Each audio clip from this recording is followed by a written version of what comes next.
2025 was not a quiet year. It was not a comfortable year either. It was not a year where we could look away, stay silent, or pretend everything was fine. It was a year that demanded something from us as individuals, as families, and communities, and as a society. That's exactly why the Global Impact Podcast exists. This year, every episode we created had one shared purpose: to meet people where they are, in stress, in grief, in recovery, in confusion, and offer real tools, real conversations, and real hope.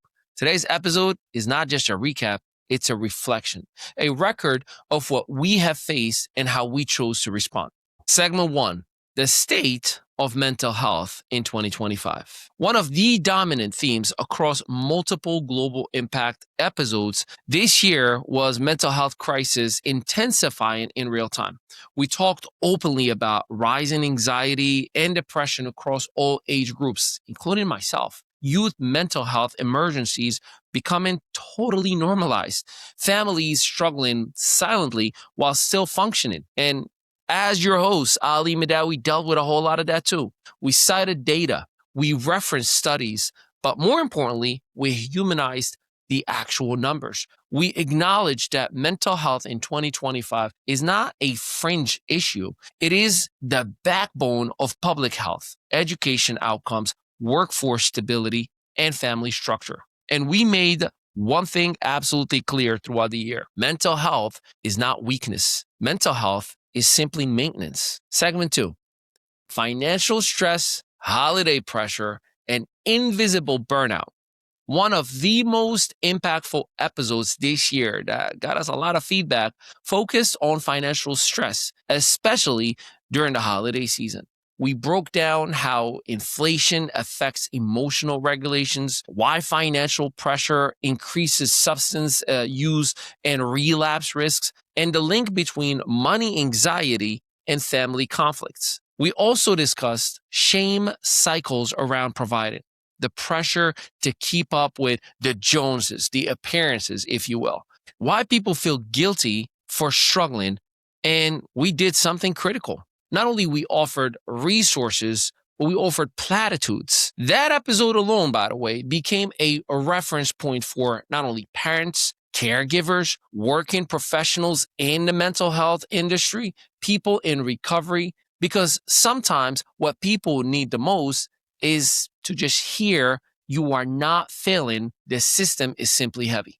Segment 3: substance use recovery and second chances. 2025 demanded honest conversations about substance abuse and about recovery. Throughout the year, we highlighted a lot, and we focused specifically on recovery as a process, not an event. The importance of access to therapy, psychiatry, and coaching. Youth substance abuse happening earlier than you can even imagine. We emphasize non-judgmental language and how to learn how to speak to others who deal with trauma, and to also have trauma-informed care. Family involvement in recovery is everything to someone in recovery. And we made it clear that recovery is not just about stopping. It's about rebuilding your identity, your purpose, and belonging. This theme became central to the Global Impact mission because healing does not happen in isolation. Segment 4: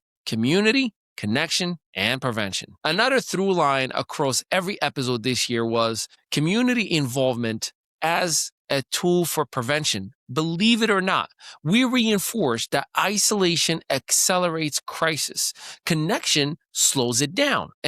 But community saves lives before intervention is ever needed. We spoke about schools, local organizations, faith-based and non-faith-based support systems, digital access to care, and we consistently reminded listeners, you don't need to have all the answers. You just need to show up.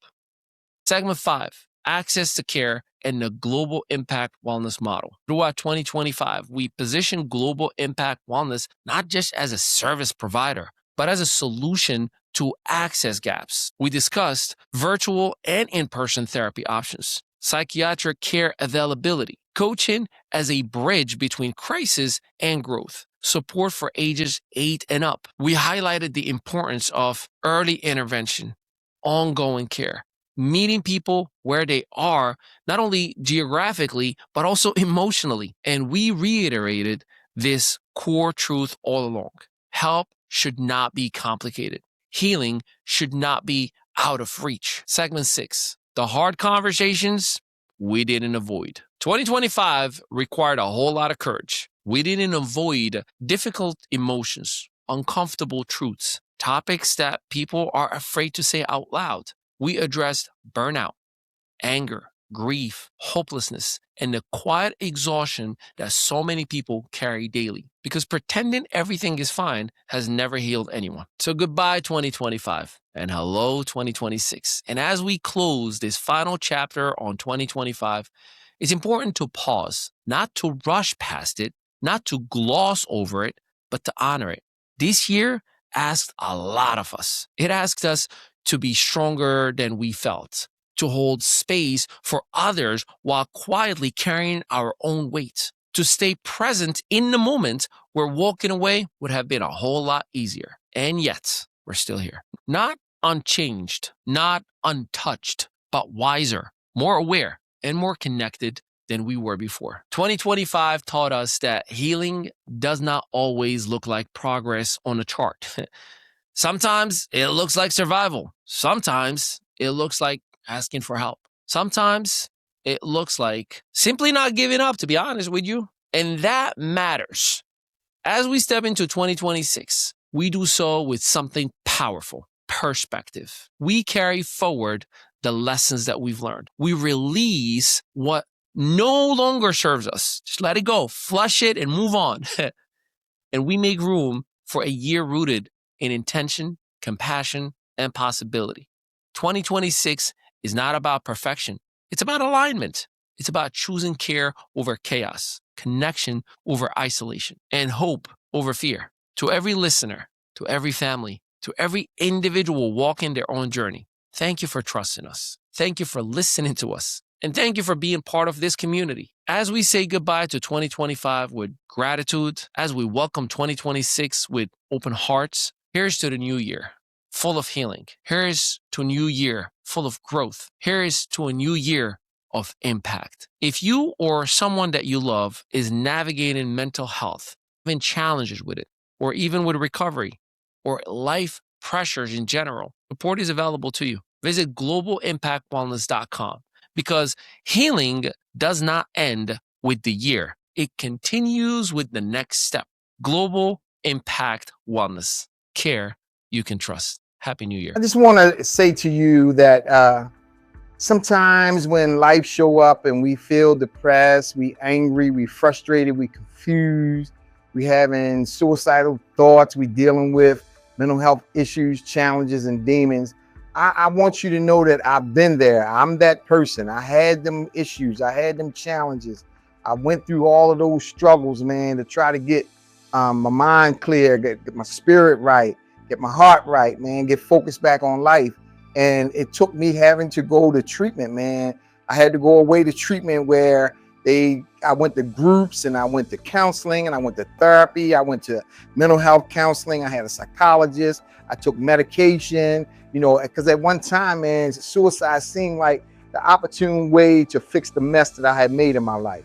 But because I heard someone say that treatment is available and that treatment worked, that I gave it a shot, man. I gave it a chance, and I decided to go into a treatment facility, man, where some people was able to love me until I learned how to love myself.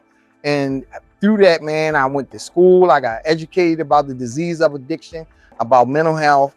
And now I stand here today, and I want to let you know that I am you.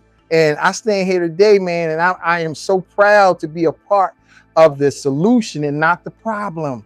I'm helping people here at Global Impact Wellness Group, man, transition their lives, become whole and well once again. It's a beautiful thing. Treatment work, treatment is available. If you're struggling with anything, give us a call here at Global. We got you.